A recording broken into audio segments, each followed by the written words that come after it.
નમસ્કાર દર્શક મિત્રો, હું છું રૂપલ લુણીચિયા. સંપૂર્ણ ન્યૂઝમાં આપનું સ્વાગત છે. બનાસકાંઠા જિલ્લા પોલીસ વડાની સૂચનાથી લોકલ ક્રાઇમ બ્રાન્ચની ટીમ દ્વારા જિલ્લામાં સતત પેટ્રોલિંગ કરી દારૂની હેરાફેરીને અટકાવવાના પ્રયાસો કરવામાં આવી રહ્યા છે.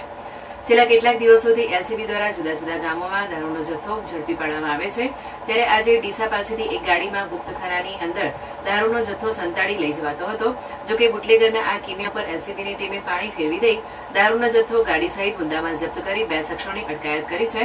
બનાસકાંઠા એલસીબી પીઆઈ એવી દેસાઈના માર્ગદર્શન હેઠળ પીએસઆઈ એસબી રાજગોર તેમજ સ્ટાફના વિજયકુમાર, નરેશભાઈ, મુકેશભાઈ પરમાર, અલ્પેશકુમાર, વિષ્ણુભાઈ, ગજેન્દ્રદાન સહિતની ટીમ ડીસા તાલુકાની હદમાં પેટ્રોલિંગમાં હતી. તે દરમિયાન પોલીસને મળેલી ખાનગી બાતમીના આધારે ડીસાના આખોલ 4 રસ્તા પાસે નાકાબંધી દરમિયાન કિયા સેલ્ટોસ ગાડી નંબર GJ18B M1695 ને રોકાવી અંદર તપાસ કરતા પ્રથમ તો પોલીસને કંઈ જ મળી ન હતું, પરંતુ પોલીસે ગાડીની બરાબર તપાસ કરતા ગાડીના જુદા જુદા ગુપ્તખાના બનાવેલા હતા, જેમાંથી પોલીસને દારૂની 157 બોટલો મળી આવી હતી.